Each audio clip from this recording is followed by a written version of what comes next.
L'histoire que je vous raconte se produit la nuit du 3 juillet 2015.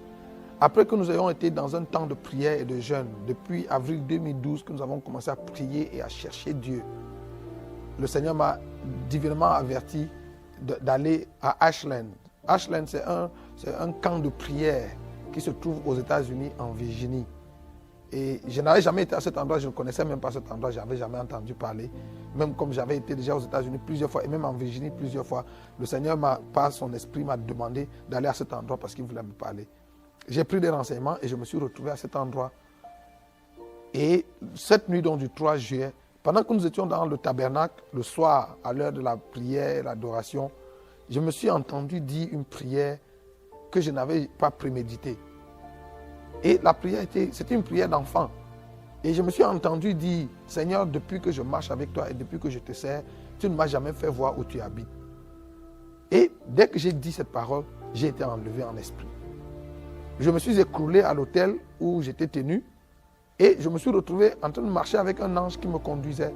Nous montions des marches, nous avions comme un escalier devant nous et nous montions les marches. Et nous sommes montés bien haut et nous sommes arrivés devant un grand portail blanc. L'ange qui me conduisait, quand il s'est approché du portail, comme devant une porte automatique, la porte s'est ouverte, l'ange est entré et je suis entré après lui et le portail s'est refermé derrière moi. C'est quand je suis entré, quand le portail s'est refermé derrière moi, que je me suis rendu compte que j'étais en train d'entrer au ciel. Ce soir-là, nous avions un couple d'amis qui était venu de New York et qui était venu nous rendre visite à ce camp. Et quand je suis entré par le portail, le Seigneur a ouvert les yeux de son épouse, de l'épouse de cet ami, et elle m'a vu entrer dans le ciel et elle a dit à mon épouse, je viens de voir ton mari entrer dans le ciel.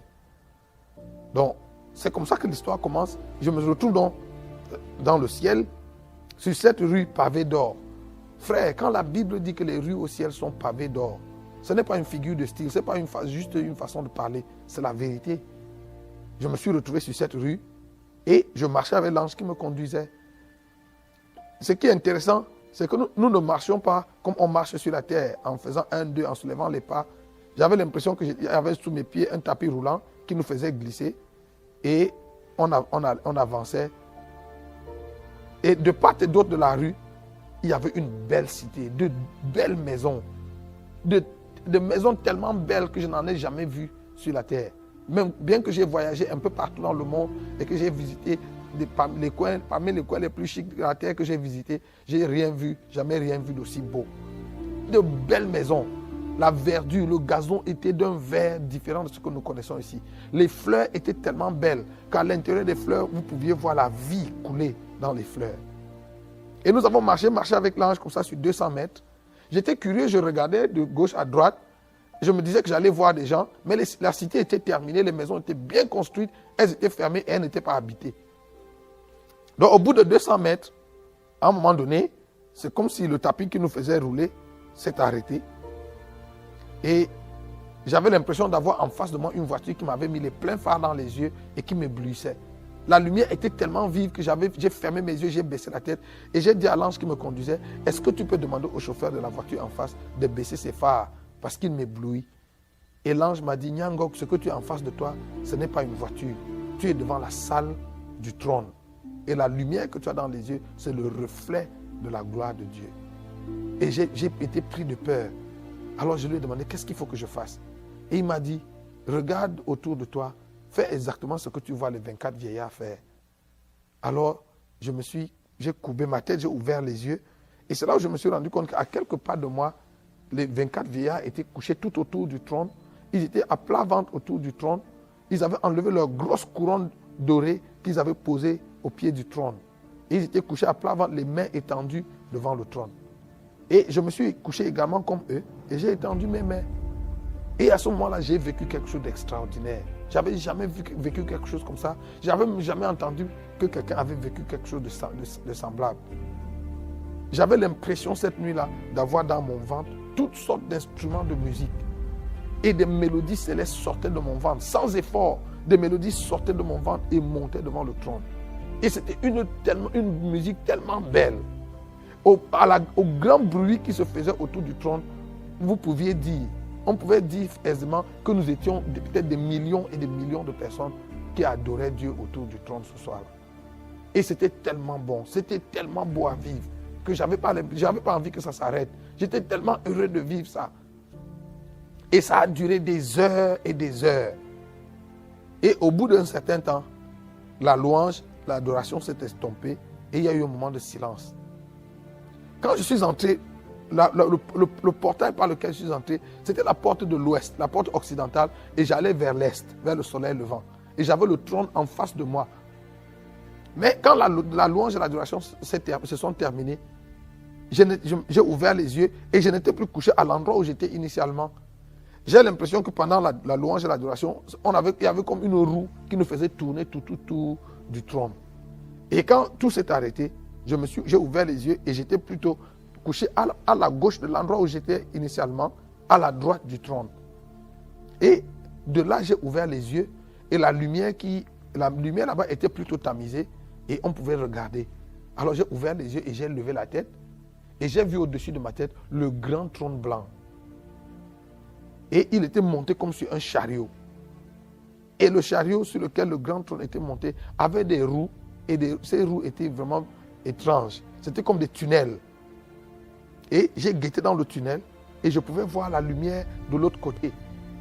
Alors, j'ai essayé de regarder pour voir qui était celui qui était assis sur le trône. Mais du trône émanait une lumière impénétrable que je ne pouvais pas regarder. C'est comme essayer de regarder le soleil quand il brille dans sa force. Donc, je n'ai pas pu voir celui qui était sur le trône, mais j'avais conscience, je savais qu'il était là, mais je n'ai pas pu le voir de mes yeux.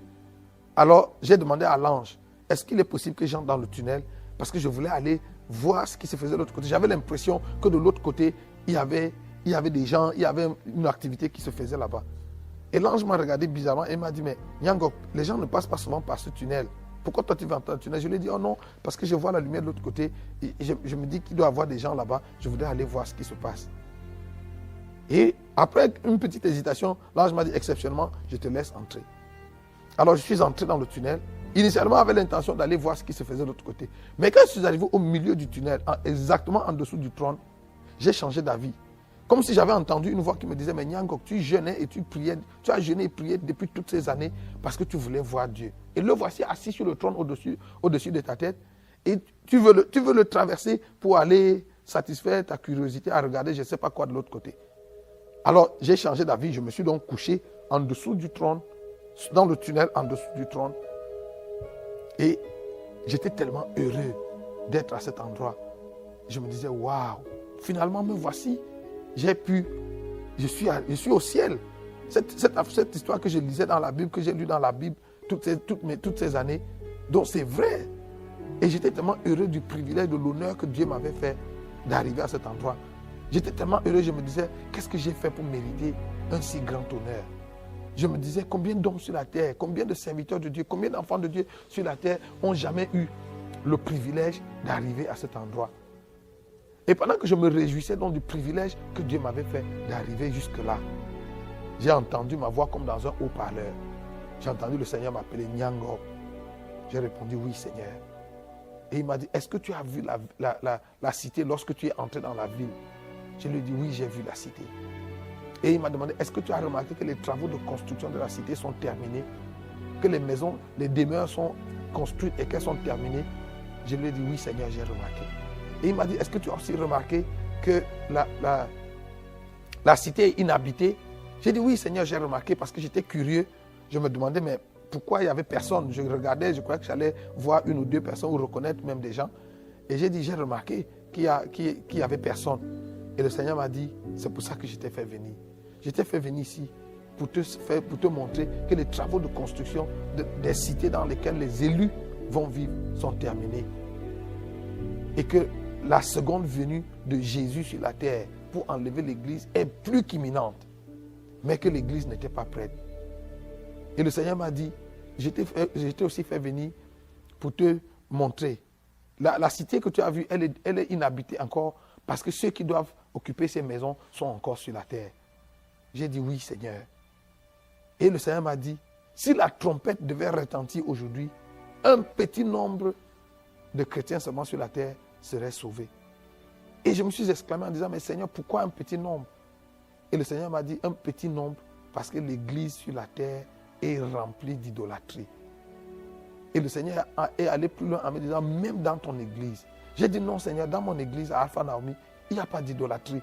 Nous n'avons pas de monument, nous n'avons pas de statue, nous ne nous prosternons pas devant un homme ou devant quoi que ce soit. Et le Seigneur m'a dit, l'idolâtrie qui est dans l'église aujourd'hui n'est pas seulement l'idolâtrie des monuments ou des statues devant lesquelles les gens se prosternent.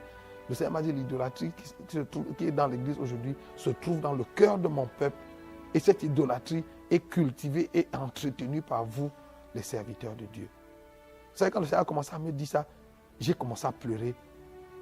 Et j'ai dit, Seigneur, s'il y a l'idolâtrie dans mon église, ça veut dire que toi et moi, nous n'avons pas la même définition de l'idolâtrie. Nous n'avons pas la même définition de ce qu'est une idole.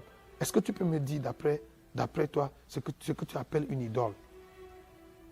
Et le Seigneur m'a dit, l'idole, d'après moi, c'est toute chose qui discute avec moi la place ou l'attention dans le cœur de mon peuple. Tout ce qui discute la place avec Dieu dans notre cœur, tout ce qui discute l'attention avec Dieu dans notre cœur est une idole. Et quand le Seigneur m'a montré cela, j'ai commencé à pleurer. Et le Seigneur m'a dit, je t'ai fait venir ici, mais je te renvoie sur la terre pour que tu ailles parler à tes frères, aux serviteurs de Dieu, aux servants de Dieu, que tu ailles partout où il y a des hommes et que tu parles à mes serviteurs. Je lui ai demandé, Seigneur, comment est-ce que nous avons cultivé l'idolâtrie dans le cœur de ton peuple? Et le Seigneur m'a dit, parce que vous, mes serviteurs, vous avez changé le message. Vous avez quitté le message original, le message essentiel de l'évangile. Aujourd'hui, vous prêchez les choses que vous aimez, les choses que les gens aiment entendre. Et j'ai demandé au Seigneur, alors Seigneur, c'est quoi le message? Le Seigneur m'a dit, le message de l'évangile, c'est Christ, c'est Jésus-Christ et Christ crucifié et rien d'autre. Et le Seigneur m'a dit, peu importe ce que vous prêchez, peu importe ce que tu prêches, si ce n'est pas ancré en Christ et en Christ crucifié, si ça n'a pas pour socle ou pour centre Jésus-Christ et Jésus-Christ crucifié, tu es à côté de la plaque. Et le Seigneur m'a dit, je suis fâché de vous, mes serviteurs, vous les prédicateurs, parce que c'est vous qui avez détourné les regards du peuple de moi. Et je me suis rappelé de cette parole de l'apôtre Paul dans Colossiens chapitre 3. L'apôtre Paul dit, si vous êtes ressuscité avec le Christ, recherchez les choses d'en haut où Christ est assis à la droite de Dieu. Affectionnez-vous aux choses qui sont en haut et non à celles qui sont sur la terre. Et le Seigneur m'a dit, c'est vous qui avez baissé les regards de mon peuple des choses d'en haut pour les mettre sur les choses de la terre. Parce que vos messages, tous vos messages et toutes vos prophéties tournent autour de Dieu va te donner le mari, Dieu va te donner le travail, Dieu va te donner ceci. Et le Seigneur m'a dit, et je n'ai pas un problème à donner ça à mon peuple. Sauf que c'est à ça que vous les avez conduits. C'est à ça que vous avez tourné leur regard. Et mon peuple a enlevé les yeux de moi et des choses d'en haut pour les fixer sur les choses de la terre. Le Seigneur m'a dit, je t'envoie pour que tu ailles parler à mes serviteurs et à mes servantes et appelle-les à revenir au message, à l'essentiel du message. Le message de l'évangile doit être centré sur Christ et centré sur le calvaire. Et frère, pendant que le Seigneur me parlait, je pleurais tellement parce que je me suis rendu compte que l'église est remplie de tellement de choses. Aujourd'hui, le mouvement de la prospérité fait que nous sommes tous à la recherche d'un peu plus d'argent, un peu plus de connexion, un peu plus de percée. Et nous avons perdu de vue le Seigneur. Et pendant que le Seigneur me disait qu'un petit nombre seulement de personnes allaient être sauvées, je me suis rappelé qu'en janvier 2014, j'avais appelé un de mes amis au Bénin qui est prophète pour le saluer et pour lui adresser les vœux de nouvel an. Et quand nous avons fini les civilités au téléphone, il a commencé à me raconter une expérience qu'il avait vécue. L'année d'avant, en 2013, il avait passé 9 mois en retraite de prière. Il s'était enfermé pour chercher Dieu. Et vers la fin de sa retraite, un soir, pendant qu'il priait, le Seigneur, il a été enlevé, il s'est retrouvé dans une transe et le Seigneur lui a montré une vision. Et le Seigneur lui a montré en vision la fin des temps. Le Seigneur avait rassemblé les habitants de la terre à un coin et le royaume des cieux était de l'autre côté. Et entre la terre et le royaume des cieux, il y avait un pont, comme une passerelle. Et en dessous de ce pont, il y avait les temps ardents de feu.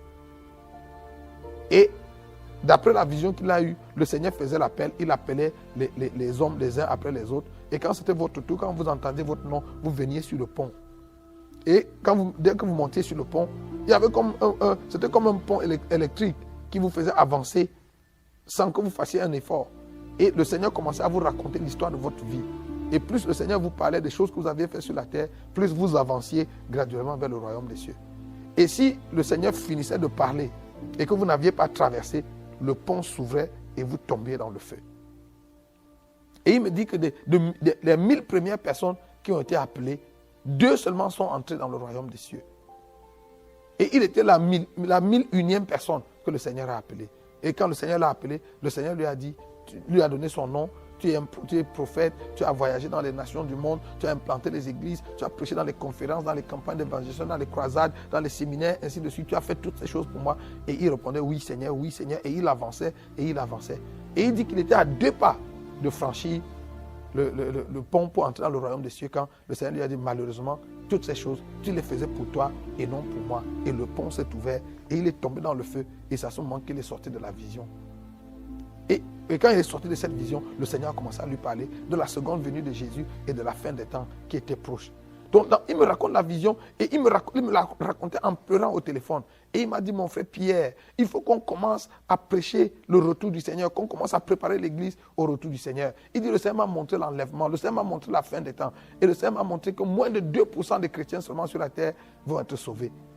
Quand il me l'a dit ce jour-là, dans ma pensée, je me suis dit, ah, frère, je comprends que pas beaucoup de gens vont être sauvés, mais de là à dire que moins de 2%, je me disais que même peut-être un dixième, même la dîme, ou même 20%, moins de 2%, en tout cas le chiffre me paraissait trop peu, trop petit. Alors, mais je ne le lui ai pas dit, ça c'était ma réflexion. Et puis j'étais à mon épouse, on a écouté, il nous a raconté la vision qu'il avait eue. Et puis après on a commenté, on a dit, ah bon, vraiment il faut qu'on se prépare vraiment pour le retour du Seigneur. Mais 2%, moi je ne suis pas sûr.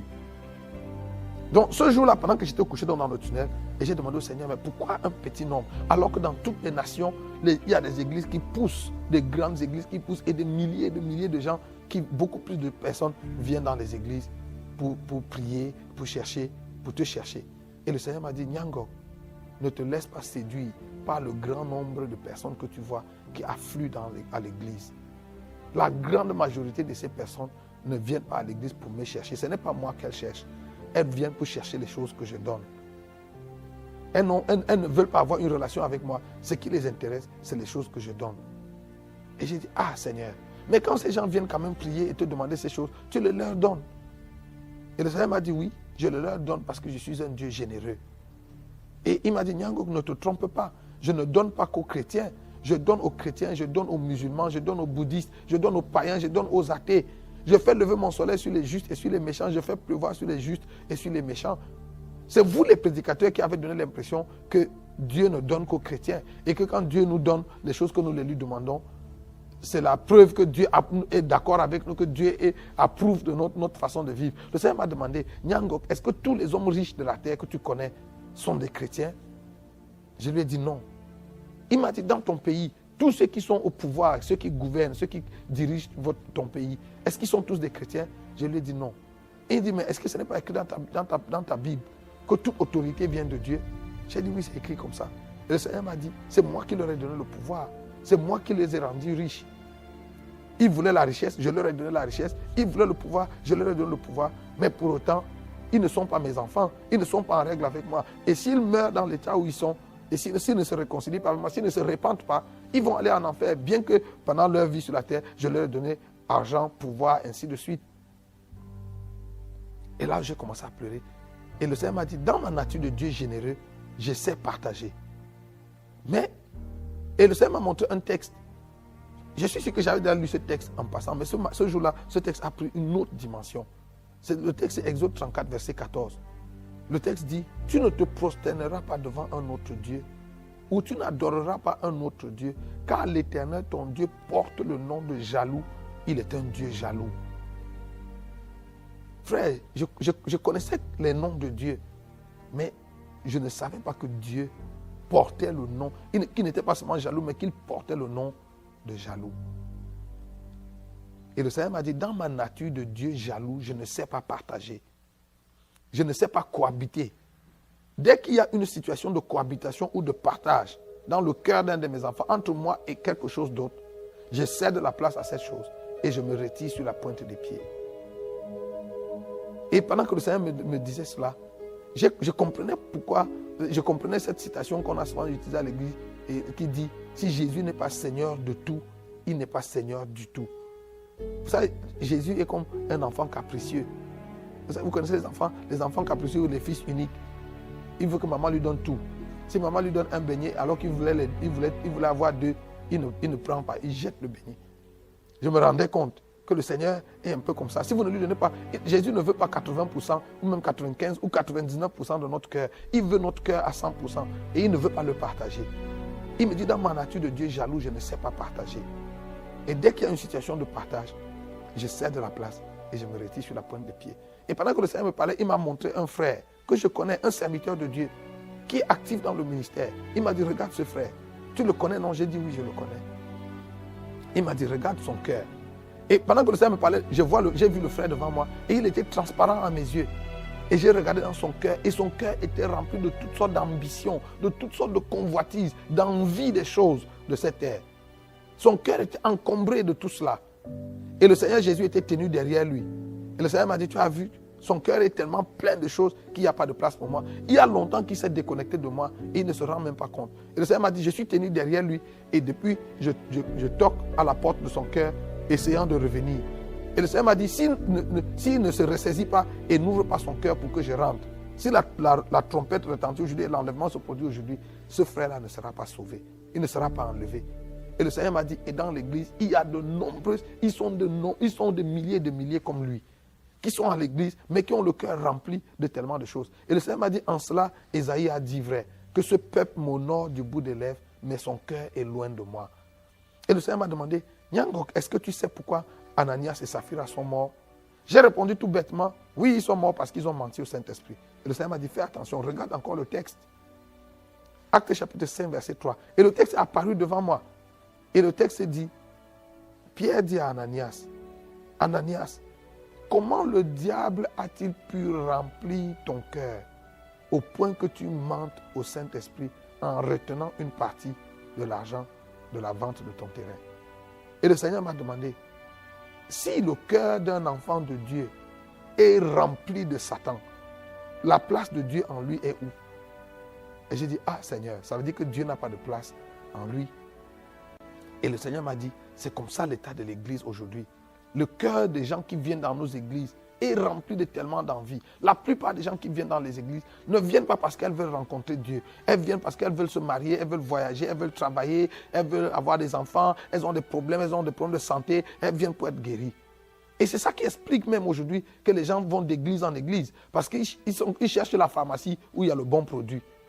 Et quand ils ont trouvé le bon produit, ils l'achètent. Vous savez, à l'hôpital, quand les gens sont malades, ils vont à l'hôpital. Il n'y a personne qui habite l'hôpital. Les gens sont à l'hôpital seulement le temps qu'ils sont malades. Et dès qu'ils ont retrouvé la guérison, ils quittent, ils déménagent. Et aujourd'hui, nous voyons ce phénomène, ce phénomène migratoire dans les églises. Des gens qui vont d'une église à une autre. Ce n'est pas Dieu qu'ils cherchent. Ils cherchent la recette, ils cherchent la solution à leurs problèmes. Et dès qu'ils l'ont trouvé, hop, c'est fini. Le Seigneur m'a dit pour te montrer qu'il y a l'idolâtrie dans l'église. Partout où tu vas partager ce témoignage, demande aux chrétiens d'examiner leur vie de prière. Et le Seigneur m'a dit, sur 10 choses que le chrétien moyen sur la terre demande à Dieu chaque jour, 9,5 sont les choses de la terre. 9,5 sont des choses qu'il veut pour lui-même, pour les brûler, pour les utiliser dans sa vie. Très peu. Ils sont un très petit nombre de chrétiens sur la terre qui viennent dans ma présence au quotidien parce qu'ils veulent me rencontrer, parce qu'ils veulent parler avec moi, parce qu'ils veulent communier avec moi, parce qu'ils veulent entretenir une relation avec moi. Frère, pendant que le Seigneur me parlait, je sentais le cœur de Dieu brisé. Vous savez, est-ce qu'il vous est déjà arrivé d'être amoureux, de tomber amoureux de quelqu'un ou d'aimer quelqu'un qui ne vous aime pas en retour? Est-ce que vous savez le sentiment que ça fait d'aimer quelqu'un qui ne vous aime pas? Ou alors d'être avec quelqu'un qui ne vous aime que à cause des choses que vous lui donnez?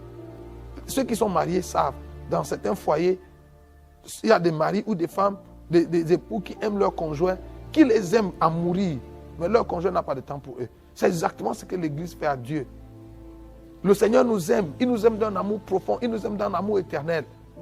Mais nous ne l'aimons pas en retour. Ce que nous aimons chez lui, tout ce que nous voulons, c'est les choses qu'il nous donne. Nous voulons qu'il exauce nos prières, qu'il nous donne l'argent, qu'il nous donne le voyage, qu'il nous donne le travail, qu'il nous donne les voitures, qu'il nous donne les maisons, qu'il nous donne ces choses. Et nous n'avons presque pas de temps à passer avec lui. Nous n'avons pas de temps à lui consacrer. Et pendant que le Seigneur me parlait, je sentais son cœur brisé. Et le Seigneur m'a dit, je veux que tu ailles parler à mon église, que tu ailles ramener mon église vers moi. Et le Seigneur m'a dit, vous les prédicateurs, c'est vous qui avez éloigné le peuple de moi. Et pendant que le Seigneur me parlait, il m'a montré un prédicateur qui est en train de prêcher. Il dit, regarde ce pasteur, depuis qu'il prêche, ça fait plus de 30 minutes qu'il prêche. Il ne parle pas de moi. Les regards du peuple sont tournés vers lui et non vers moi. Et pendant que je regardais dans ce frère, il était en train de prêcher. Il était en train de prophétiser. Je prophétise que si tu dis Amen, ta percée va venir dans 24 heures. Si tu donnes une offrande, il disait ces choses que nous entendons régulièrement dans les églises. Et le Seigneur a dit, tu vois, ça fait 30 minutes qu'il parle. Et il tourne les regards du peuple vers les choses qu'ils vont avoir. S'ils disent Amen, s'ils se connectent, s'ils donnent une offrande. Mais il ne tourne pas les regards du peuple vers moi. Je suis là, mais il n'amène pas le peuple à me voir. Le Seigneur a dit, vous mes serviteurs, je vous ai appelés, je vous ai envoyés pour que vous tourniez les regards du peuple vers moi et non vers vous. Ce que vous avez fait aujourd'hui, c'est que vous avez tourné les regards du peuple vers vous. Et c'est vrai. Vous savez, aujourd'hui, nous faisons tellement la promotion de notre personne, de nos ministères, de nos oncions, que dans la pensée de nos fidèles, ils ne voient plus Dieu. C'est l'homme de Dieu qu'on voit. Et le Seigneur m'a dit, il est temps que vous retourniez les regards du peuple vers moi. Ramenez le peuple à moi et non à vous. Ça, le Seigneur a commencé à me parler de l'idolâtrie dans l'église. Il m'a dit, certains d'entre vous prédicateurs, quand vous vous tenez sur le pupitre pour prêcher, vous passez le temps à parler de vous, de vos chaussures, de combien votre chaussure a coûté, de combien votre costume a coûté, votre montre, votre voiture et je ne sais pas de quoi d'autre. Le Seigneur m'a dit, est-ce que tu sais qu'il n'y a aucun homme sur la terre qui fera le ministère autant que je l'ai fait en mon temps? J'ai dit oui, Seigneur. Et il dit, est-ce que tu as remarqué que nulle part dans les évangiles, je n'ai moi-même fait aucune allusion ni à mon vêtement, ni à mes chaussures, ni à la maison dans laquelle j'habitais, ni à rien d'autre. J'ai dit oui, Seigneur. Et je lui ai demandé pourquoi. Il m'a dit parce que ça ne faisait pas partie du message. Frères et sœurs, est-ce que vous vous rendez compte? Et c'est ce jour-là que je me rendais compte que Jésus n'était pas vêtu de haillons. Hein. Les habits que Jésus portait étaient la griffe, c'était des habits, le haut de gamme de son époque. Mais c'est le jour où Jésus est mort que nous avons tous su que Jésus ne s'habillait pas, il ne mettait pas sur lui n'importe quel habit. Et il était si somptueusement vêtu et il n'en a jamais fait allusion. Le Seigneur m'a dit, vos habits, vos voitures, vos maisons et tout ce que vous avez dans votre compte en banque n'a rien à voir avec le message de l'évangile. Et le Seigneur m'a dit, tout ça là, c'est ça qui contribue à cultiver l'idolâtrie dans le cœur de mon peuple. Parce que c'est à ça que vous braquez leur regard. Et ils s'engagent à courir après ces choses parce qu'ils se disent que s'ils les ont, c'est le signe que Dieu a avec eux. Frères et sœurs, le Seigneur a commencé à me montrer les églises. Et le Seigneur m'a dit, regarde, il m'a amené en Afrique, il m'a montré les églises d'Afrique, les églises d'Amérique, d'Europe, d'Asie. Certaines de ces églises étaient tellement grandes que du pupitre, vous pouviez à peine voir la fin de la foule. Et dans certaines de ces églises, des miracles se produisaient, des guérisons extraordinaires. Il y avait des signes et des prodiges qui se faisaient dans ces églises. Et le Seigneur m'a dit, regarde où je me trouve. Le Seigneur était tenu dehors. Il n'avait pas de place dedans. Et j'ai dit, Seigneur, comment des miracles de cette nature peuvent s'opérer dans une église où tu n'es pas? Le Seigneur m'a dit, oui, c'est écrit dans ta Bible. Au dernier jour, plusieurs viendront et diront, Seigneur, nous avons prophétisé en ton nom. Nous avons chassé les démons en ton nom. Nous avons guéri les malades en ton nom. Et je leur dirai, oui, vous avez fait tout cela, mais retirez-vous de moi, vous qui commettez l'iniquité, car je ne vous ai jamais connu. Le Seigneur m'a dit, c'est possible. Et il m'a dit, Nyangok, fais attention afin de ne pas être séduit. Parce qu'aujourd'hui sur la terre, il y a beaucoup d'ouvriers d'iniquité qui sont des faiseurs de miracles. Et des foules nombreuses les suivent, mais ils les conduisent à la perdition. Le Seigneur m'a dit, ce n'est pas parce qu'un homme de Dieu fait des miracles et fait des guérisons qu'il est forcément de Dieu. C'est écrit dans la Bible que plusieurs faux prophètes viendront et ils feront tellement de grands miracles qu'ils feront même descendre le feu du ciel. Et le Seigneur m'a dit, il faut que tu demandes à l'église de prier ardemment pour recevoir le don du discernement. Sinon, beaucoup de chrétiens, beaucoup d'élus vont être séduits, vont être entraînés par le mouvement de l'heure. Et le Seigneur m'a montré ces églises. Et j'ai dit, Seigneur, comment ça? Comment c'est possible? Et le Seigneur m'a dit, souviens-toi, lorsque les enfants d'Israël sont sortis d'Égypte, après la traversée de la mer Rouge, l'idolâtrie est entrée dans le camp d'Israël. Et Israël a commencé à murmurer contre Dieu et contre Moïse chaque jour, parce qu'il se souvenait des concombres et des oignons d'Égypte. Et ils ont tellement provoqué la colère de Dieu que Dieu a juré dans sa colère que ce peuple n'entrera pas dans son repos. Et le Seigneur m'a dit, ce jour-là, quand j'ai juré que ce peuple n'entrera pas dans mon repos, je me suis retiré du camp d'Israël. Mais quand Dieu s'est retiré, frères et sœurs, il n'a pas enlevé la colonne de nuée et la colonne de feu. La colonne de nuée était les symboles, les artifices de la présence de Dieu qui les accompagnait dans le désert. Dieu a laissé les symboles de sa présence, les artifices de sa présence au milieu du camp d'Israël, mais lui-même n'était pas là. Souvenez-vous que c'est conduit par cette colonne de nuée et cette colonne de feu que les enfants d'Israël ont marché, ont tourné en rond pendant 40 années dans le désert jusqu'à ce qu'ils soient tous morts. Ils étaient dans cette présence, dans cette nuée qui symbolise la présence de Dieu, mais ils sont tous morts. Aucun d'eux n'est entré dans la terre promise. Et le Seigneur m'a dit, tu te souviens d'Élie? Dans 1 Roi chapitre 18, Élie était sur la montagne de Dieu. Et la Bible dit que Dieu a fait venir le feu. Et Élie a dit, certainement l'Éternel est dedans. Et l'Éternel n'était pas dans le feu. Et l'Éternel a fait venir le vent, a fait venir un tourbillon. Et l'Éternel n'était pas dedans. L'Éternel a même fait venir un tremblement de terre. Et l'Éternel n'était pas dedans. Ensuite, l'Éternel est venu dans une petite douce voix. Et le Seigneur m'a dit, Nyangok, fais attention. Tu peux avoir sur la terre un ministère de feu, un ministère de tourbillon et un ministère qui provoque des tremblements de terre et rater Dieu. Tu peux avoir ce ministère, on peut avoir un ministère de feu. Aujourd'hui, nous voyons ça dans les églises. Tout le monde crie le feu de Dieu. Et on peut avoir un ministère de feu et ne pas avoir Dieu. On peut avoir un ministère puissant sur la terre et rater Dieu. Vous savez, quand j'ai vécu cette expérience, c'est là où j'ai compris l'apôtre Paul. Cet homme qui avait vu le 3e siècle, qui est allé jusqu'au 3e siècle, qui avait vu et entendu des choses qui sont difficiles pour le langage humain de reproduire. La Bible dit que Paul vivait dans une crainte. Il dit, je traite durement mon corps et je le tiens assujetti, de peur qu'après avoir prêché aux autres, je sois moi-même rejeté. Si Paul pouvait vivre avec la crainte de rater le ciel, qui sommes-nous, frères et sœurs? Vous savez, j'ai compris, quand j'ai vécu cette expérience, j'ai compris ce que l'apôtre Paul disait aux Galates. Il leur a dit, travaillez à votre salut avec crainte et tremblement. La question du salut de nos âmes est une question fondamentale, frères et sœurs. On ne peut pas badiner avec, on ne peut pas jouer avec. Vous savez, l'apôtre Paul, qui a vécu ces grandes expériences, avait une crainte dans son cœur. La crainte de ne pas rater le ciel. Le Seigneur a continué de me parler et à me montrer l'état de l'église, à me montrer l'idolâtrie dans l'église. Il m'a dit, regarde comment l'idolâtrie se manifeste dans l'église.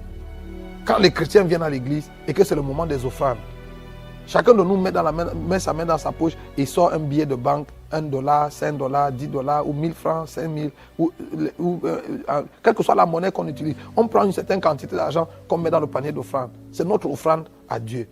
Mais si pendant le même culte, un prophète commence à prophétiser sur la vie des gens, les mêmes personnes qui venaient de donner à Dieu $1 ou 1000 francs ou 5000 vont rentrer dans leur poche et sortir une somme importante d'argent pour aller mettre sur l'autel pour se connecter à la prophétie. Le Seigneur m'a dit ça, c'est l'idolâtrie.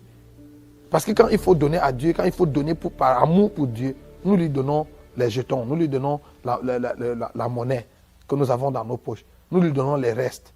Mais quand il faut donner pour nous-mêmes, pour notre percée, pour notre miracle, nous faisons la vraie, nous donnons des vraies offrandes. Le Seigneur m'a dit ça, c'est l'idolâtrie. Le Seigneur m'a dit, regarde l'idolâtrie dans l'église. Regarde tous ceux qui sont des travailleurs, fonctionnaires, élèves et étudiants à l'église. Tous les jours de la semaine, de lundi à vendredi ou même jusqu'à samedi pour certains, ils se lèvent chez eux tous les matins à 5 heures pour s'apprêter, pour aller au travail, pour aller à l'école. Ils s'arrangent à être à l'heure pour qu'à 7h30 ou à 8h, ils soient au travail. Mais les mêmes personnes, dimanche matin, viennent à l'église en retard. Le culte commence à 9h ou à 10h et ils arrivent en retard. Et le Seigneur m'a dit, ça aussi c'est de l'idolâtrie. J'ai dit, Seigneur, comment ça? Le Seigneur m'a dit, parce que ces frères ne voient pas que c'est moi la source de leur vie. C'est pour ça qu'ils donnent plus d'attention à leur travail, parce qu'ils pensent que leur travail, c'est ça qui est la source de leur vie. Que leur vie dépend, leur suivi dépend de leur travail, de leurs études, ainsi de suite, et pas de moi. C'est pour ça que quand le Seigneur m'a dit ça, j'ai dit à mes enfants, vous voyez, même vous êtes menacés par l'idolâtrie. Parce que mes enfants, des plus grands aux plus petits, tous les jours, de lundi à vendredi, C'est à 5 heures que tout le monde se réveille. Le temps de se laver, de prendre rapidement le petit déjeuner et de prier pour aller à l'école. Si pendant la dévotion matinale, j'essaye même de rallonger de 2 ou de 5 minutes, ils commencent à s'agiter parce qu'ils ne veulent pas être en retard. Et je leur ai dit, vous voyez, mais dimanche matin, pour vous réveiller le matin, il faut qu'on maman crie, qu'on bavarde. J'ai dit, ça c'est l'idolâtrie. Vous êtes guettés, vous aussi l'idolâtrie vous guette. Donc le Seigneur a commencé à me montrer tellement de cas d'idolâtrie dans l'église. Et c'était tellement vrai. C'était tellement vrai. Et le Seigneur m'a dit, la plupart d'entre nous, chrétiens à l'église, nous sommes pleins d'ambition. Le Seigneur m'a dit, il y a 2 types de chrétiens et 2 types de serviteurs de Dieu sur la terre. Ceux qui servent Dieu et ceux qui se servent de Dieu. Et le deuxième groupe, ceux qui se servent de Dieu, sont les plus nombreux. Vous savez, pour la plupart des chrétiens aujourd'hui, Dieu n'est pas notre objectif, Dieu n'est pas notre fin. Dieu est le moyen, l'outil que nous utilisons pour arriver à notre fin, pour obtenir ce que nous voulons. Et ça, c'est l'idolâtrie. Frère, Dieu doit être notre fin. La raison de notre amour, l'objet de notre attention doit être Dieu. Pas les choses que Dieu donne. La Bible dit, dans Luc chapitre 12, le verset 29 à 31, Jésus a dit, ne vous inquiétez pas de ce dont vous serez vêtus, de ce que vous mangerez, de là où vous habiterez. Car votre Père céleste sait que vous avez besoin de ces choses. Toutes ces choses, ce sont les païens du monde qui les recherchent. Le Seigneur m'a dit, tout évangile qui vise à satisfaire les besoins des hommes, c'est du paganisme. Vous savez, notre devoir en tant que serviteur de Dieu, ce n'est pas de pouvoir aux besoins des gens, de satisfaire les besoins des gens. Notre devoir en tant que serviteur de Dieu, c'est de conduire les gens à Dieu. Et c'est Dieu qui, en retour, pourvoit leurs besoins. Donc l'objet de nos recherches ne doit pas être de chercher le mari, le travail, ainsi de suite. Nous devons être engagés à chercher Dieu, à aimer Dieu, à nous attacher à Dieu. Et il a fait la promesse que si nous cherchons le royaume de Dieu et sa justice, toutes les autres choses pour lesquelles les autres meurent, pour les avoir, il nous les donnera gratuitement. Vous savez, parlant des miracles dans l'église, le Seigneur m'a dit, tu as vu Judas, il faisait partie des 70 quand Jésus les a envoyés avec le pouvoir de guérir les malades et d'opérer les miracles. Judas était parmi les gens qui sont revenus et ont dit, Seigneur, oh, même les démons nous étaient soumis en ton nom. Et Jésus leur a dit, ne vous réjouissez pas de ce que les démons vous soient soumis. Réjouissez-vous plutôt de ce que vos noms soient inscrits dans le livre de vie. Le Seigneur m'a dit, je leur ai dit parce que même les ouvriers d'iniquité peuvent faire les miracles, peuvent faire que les démons se soumettent.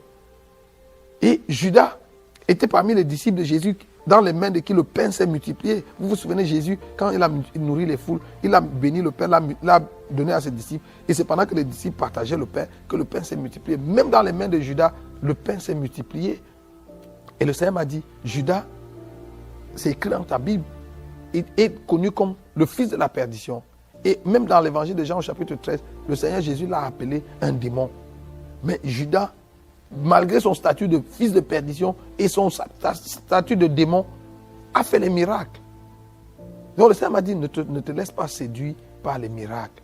Demande à l'église de prier pour avoir le discernement. Frère, voilà le message que le Seigneur m'a donné. Le Seigneur m'a dit, je te renvoie pour que tu ailles parler à l'église, que tu ailles demander à l'église de se préparer parce que la seconde venue de Jésus est plus qu'imminente. Frère, alors que je vous parle, je ne sais pas quel jour le Seigneur vient. Je ne sais même pas en quelle année. Je ne sais pas combien de temps il nous reste. Mais la seule chose que je sais, c'est que les signes de son avènement se sont multipliés autour de nous. Si vous regardez autour de nous, regardez la société telle qu'elle va. Tout le monde peut dire, même sans être prophète, que nous vivons vraiment la fin des temps. Je vous annonce, frère, que le Seigneur est à la porte. Est-ce que tu es prêt pour le retour du Seigneur? Vous savez, la Bible dit que sert-il à un homme de gagner le monde entier s'il perd son âme? Le salut de votre âme est une chose capitale. Vous savez, dans cette expérience que j'ai vécue, je me suis rendu compte qu'entrer au ciel, ce n'est pas une affaire simple. Ce n'est pas une affaire que tout le monde tout le monde va pas seulement entrer au ciel. Vous savez, le Seigneur Jésus, de sa propre bouche, a dit dans Matthieu 11, verset 12, depuis le temps de Jean-Baptiste jusqu'à aujourd'hui, le royaume de Dieu est forcé et seuls les violents le prennent par la force. Donc le royaume de Dieu, ce n'est pas pour les gentlemen qui ont leurs mains dans la poche, qui marchent vers le ciel en sifflotant. Si vous devez entrer au ciel un jour, vous devez vous déterminer. Vous devez avoir une résolution ferme et travailler acharnement à votre salut. Encore que Jésus a dit que si votre œil est pour vous une pierre d'achoppement ou si votre main est pour vous une occasion de chute, coupez-le. arrachez votre œil. Il vaut mieux pour vous d'entrer dans le ciel borgne, boiteux ou manchot que d'avoir vos 2 pieds et aller en enfer. Donc, c'est de cette rigueur qu'il s'agit. Si vous devez entrer au ciel un jour, vous devez avoir cette rigueur. Vous savez, un jour, on a demandé au Seigneur Jésus dans Luc chapitre 13, Seigneur, n'y a-t-il que peu de gens qui vont être sauvés? Je crois le verset 23. Au verset 24, Jésus répond, efforcez-vous d'entrer par la porte étroite, car plusieurs chercheront à y entrer et ne le pourront pas. Pourquoi on doit s'efforcer si l'entrée du ciel est acquise? Si l'entrée du ciel est donnée à tout le monde? Non. Le Seigneur a dit, efforcez-vous d'y entrer, parce que plusieurs chercheront à y entrer et ne le pourront pas. Je vous pose la question. Quand Jésus dit que plusieurs chercheront à y entrer et ne le pourront pas, il parle de qui? Jésus ne parle pas là des gens du monde. Parce que les gens du monde ne cherchent pas à entrer dans le royaume des cieux. C'est nous qui sommes à l'église qui cherchons à entrer dans le royaume de Dieu. Et le Seigneur a dit, plusieurs chercheront à entrer et ne le pourront pas. En d'autres termes, il n'y a que très peu qui entreront. Aujourd'hui, alors que tu écoutes ce message, le Seigneur t'interpelle à travailler pour être parmi les gens qui vont entrer au ciel. Vous savez, ce message vient comme une sonnette d'alarme pour nous réveiller, pour que nous puissions nous examiner nous-mêmes. Regarde au fond de ton cœur, quelles sont les idoles qu'il y a dans ton cœur? Quelles sont ces choses auxquelles tu es attaché, qui te détournent de la voie de Dieu, qui te détournent du Seigneur, qui font que Dieu est devenu une chose secondaire ou devenu seulement un élément de décor dans ta vie et pas la chose essentielle? Vous savez, si nous ne faisons pas de Jésus la chose essentielle, nous sommes menacés, nous sommes sur le chemin qui mène à la perdition. Le Seigneur a dit, ce ne sont pas tous ceux qui me disent Seigneur, Seigneur, qui entreront dans le royaume des cieux. C'est celui-là seul qui fait la volonté de mon Père qui est dans les cieux. Frère, alors que je vous parle maintenant, il y a 5 sœurs en Christ qui brûlent en enfer. La Bible les appelle les vierges folles. Ces vierges folles étaient des sœurs en Christ. Elles étaient vierges. Ça dit qu'elles n'avaient jamais connu d'adultère, elles n'avaient jamais commis de fornication, elles n'avaient jamais commis de péchés graves, de gros péchés comme on les appelle aujourd'hui. C'était des femmes consacrées qui avaient vécu une vie chaste, une vie sobre, mais qui à la dernière minute ont raté l'enlèvement et se sont retrouvées dehors, là où il y a les pleurs et les grincements des dents. Frère, il est possible qu'on soit dans l'église toute notre vie et qu'on rate l'enlèvement, qu'on rate le ciel. Vous savez, si aller au ciel n'est pas une chose à laquelle nous sommes vraiment attachés, nous pouvons rater le ciel. Vous savez, l'apôtre Paul a dit quelque chose dans 1 Corinthiens chapitre 15 qui me fait peur. L'apôtre Paul a dit, frère, je vous rappelle l'évangile que je vous ai annoncé, auquel vous avez cru et dans lequel vous avez persévéré et par lequel vous serez sauvés si. Et il dit, si vous le retenez dans les termes dans lesquels je vous l'ai annoncé.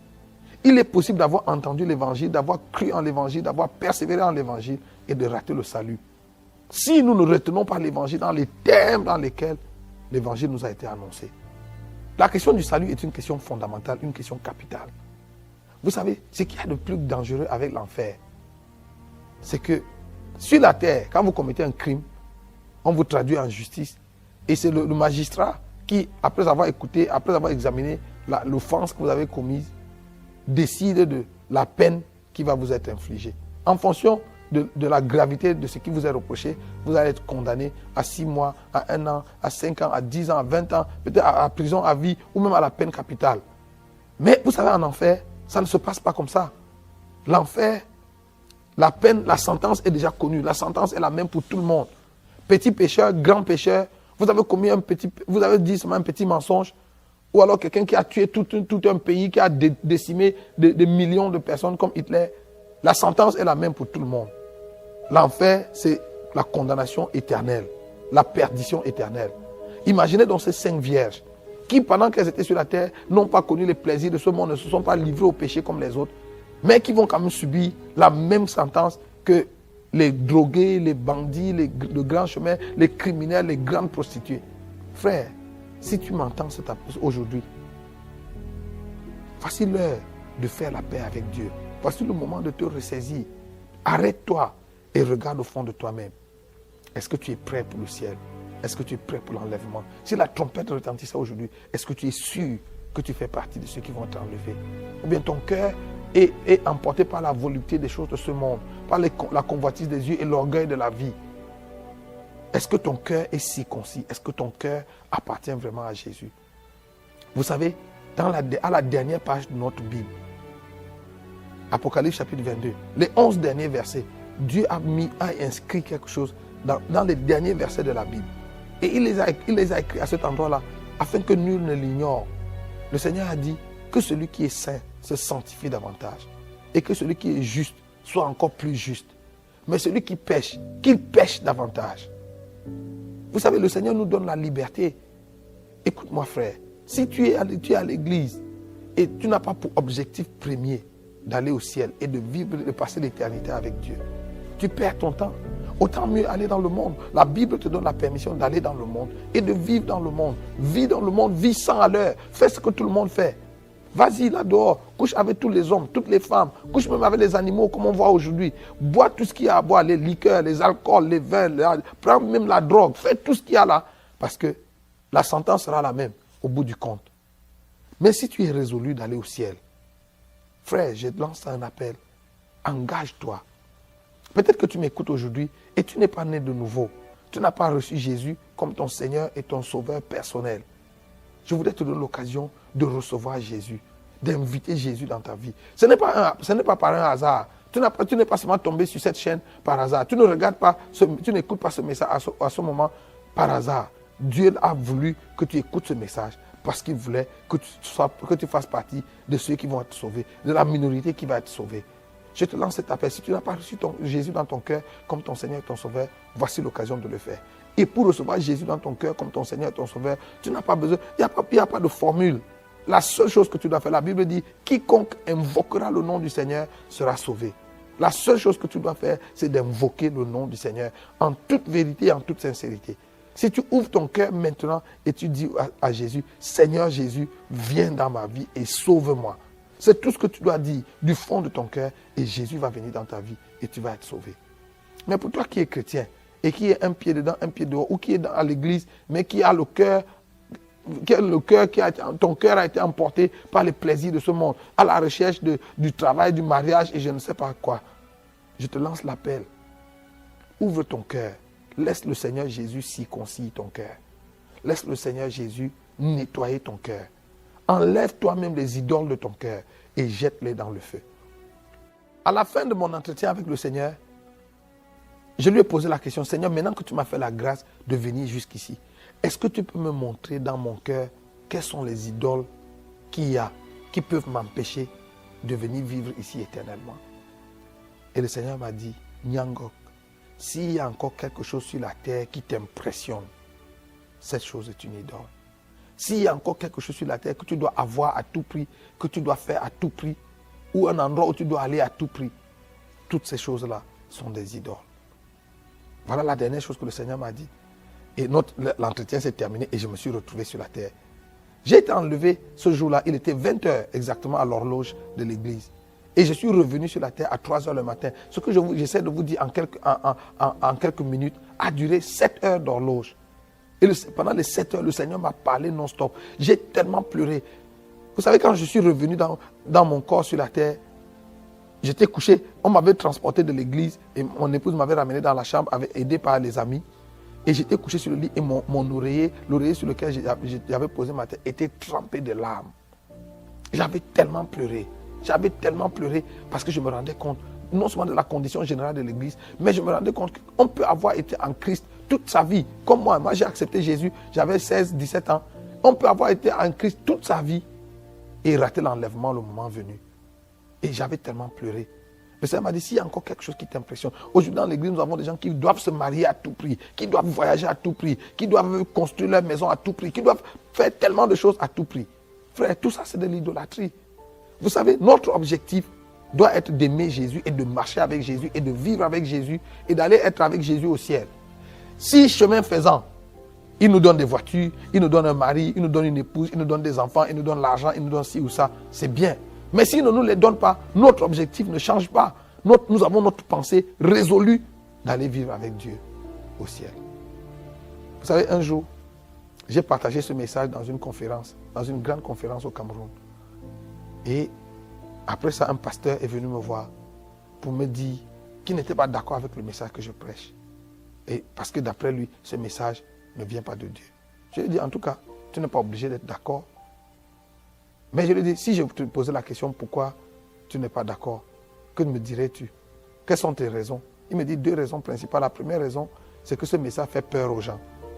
Quand les gens l'écoutent, ce message suscite la peur en les gens. Et pourtant, la Bible dit que Dieu ne nous a pas donné un esprit de peur.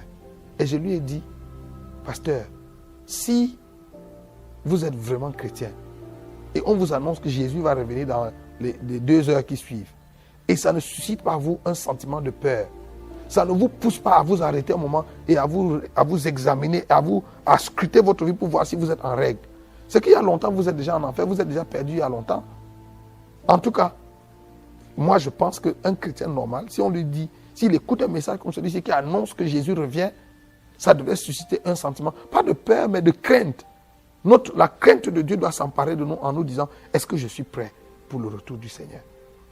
Surtout que le Seigneur Jésus a dit, quand le Fils de l'homme reviendra, trouvera-t-il la foi sur la terre? C'est une question grave. Et je lui ai demandé, quelle est ta deuxième raison? Il dit, sa deuxième raison de penser que ce message ne vient pas de Dieu, c'est parce que le pourcentage qu'on annonce, le pourcentage des gens qui vont être sauvés qu'on annonce est trop petit. Je lui ai dit, frère, tu sais quoi, moi, le Seigneur ne m'a pas donné un pourcentage, le Seigneur ne m'a pas donné un chiffre. Mais si je devais même me référer aux Saintes Écritures, aujourd'hui, je suis convaincu que les 2% que mon ami a annoncé sont même un chiffre plus grand, sont même un pourcentage très grand. Pourquoi? 2 choses. Dans l'Ancien Testament, Moïse a sorti environ 3 millions d'hommes d'Égypte. Et des 3 millions qui sont sortis d'Égypte avec Moïse, 2 seulement sont entrés. Si vous avez une congrégation de 3 millions de personnes et 2 seulement arrivent à la terre promise, c'est quel pourcentage? C'est 0,00000. Et dans le Nouveau Testament, un jour on a posé la question à Jésus sur la fin des temps et l'avènement du Fils de l'homme. Il a dit, il en sera de l'avènement du Fils de l'homme comme il en était au jour de Noé. Et au jour de Noé, la Bible dit que les gens mangeaient, buvaient, se mariaient et mariaient leurs enfants. C'est ce qui se passe aujourd'hui. Le mariage a pris une place tellement prépondérante dans l'église aujourd'hui que beaucoup de chrétiens sont prêts de compromettre leur foi parce qu'ils veulent se marier. Et regarde, au jour de Noé, 8 personnes seulement ont été sauvées. 8 personnes seulement sont entrées dans l'arche. Le reste de la création de l'époque de Noé, hommes et animaux, a péri. Je ne sais pas combien d'hommes il y avait sur la terre au temps de Noé. Mais si Dieu a sauvé 8 personnes, supposons même qu'il y avait 100 millions de personnes sur la terre à cette époque. Même si on prend seulement 5 millions de personnes ou 10 millions de personnes, et que sur les 10 millions qu'il y avait sur la terre au jour de Noé, 8 seulement ont été sauvés. C'est quel pourcentage? Et le bon Dieu, assis au ciel, a vu toute la création de l'époque décimée par les eaux. Et il n'a rien fait pour les sauver parce que la porte du salut s'était refermée dans l'arche. Donc au jour d'aujourd'hui, je suis même convaincu que 2%, c'est un chiffre très grand. C'est pour ça qu'il faut que tu t'efforces, frère, de faire partie de la petite minorité qui va être sauvée. En fait, la raison pour laquelle le Seigneur m'a renvoyé, et je vous annonce, je vous dis, frère, le ciel est tellement beau que chaque fois qu'on y entre, personne n'a envie de sortir. Ce jour-là, le Seigneur a dû me forcer de rentrer. Vous savez, quand je suis entré au ciel, c'était tellement beau que je n'avais pas envie de revenir. Oui, je pensais à ma femme, je pensais à mes enfants, je pensais à tout ce que j'avais ici sur la terre. Mais ça n'avait rien, aucune commune mesure. On ne pouvait pas comparer ça à la gloire du ciel. En fait, quand le Seigneur m'a dit, je te renvoie, je lui ai dit, non Seigneur, moi je veux rester ici, je ne veux plus partir. Le Seigneur m'a dit, il faut que tu retournes parce que ta mission n'est pas terminée. Donc aujourd'hui, je voudrais lancer cet appel. Toi qui m'écoutes, que tu sois en train de regarder ça à la télé, dans ton ordinateur, ou même que ce soit en audio, que tu l'entends dans une radio, je voudrais te donner l'occasion. Tu as écouté ce message et il a interpellé ton cœur. Le Seigneur t'a interpellé par ses paroles. Et tu veux naître de nouveau. Tu veux être réconcilié avec Dieu. Je vais prier avec toi. Pose ta main sur ton cœur et invite Jésus. Dis simplement, Seigneur Jésus, viens dans ma vie. Sauve-moi maintenant. Au nom de Jésus. Si tu le fais du fond de ton cœur, Jésus va venir dans ta vie à l'instant même. Et il va faire de toi son enfant. Je voudrais prier pour toi qui viens de faire cette prière, de prendre cet engagement au fond de ton cœur. Seigneur Jésus, je te rends grâce pour ces hommes et ces femmes, ces frères et sœurs qui ont entendu cette parole aujourd'hui et qui prennent l'engagement de te recevoir, de faire la paix avec toi. Par l'autorité que tu m'as donnée en tant que ton serviteur, je déclare le pardon de leurs péchés au nom de Jésus. Et je demande que leur nom soit inscrit maintenant dans le livre de vie de l'agneau et que la main de Dieu soit sur eux. Scelle-les du Saint-Esprit de la rédemption jusqu'au jour de ton avènement. Au nom puissant de Jésus-Christ. Amen. Et je voudrais prier pour toi aussi qui a écouté ce message, qui est chrétien, qui est serviteur de Dieu, servante de Dieu, et tu te rends compte que l'idolâtrie a gagné ton cœur. Il y a tellement d'idoles dans ton cœur. Et tu veux recevoir de Dieu la grâce pour te défaire, pour te débarrasser de ces idoles. Je vais prier avec toi. Si tu veux, pose ta main aussi sur ton cœur et nous allons prier ensemble. Seigneur, voici tes serviteurs et tes enfants pour qui je prie maintenant. Étends ta main sur nos vies. Que sanctifie-nous par ta vérité, car ta parole est la vérité. Laisse que cette parole qui a été prêchée aujourd'hui circoncile le cœur de ton peuple. Nous débarrasse de toute forme d'idole. Nous débarrasse de toute forme d'idolâtrie. Au nom de Jésus. Merci Seigneur de faire une œuvre nouvelle dans la vie de tous ceux qui ont entendu et qui répondent à ce message. À toi soit la louange, à toi soit la gloire, parce que tu es fidèle et tu le feras. Dans le nom de Jésus le Christ. Amen.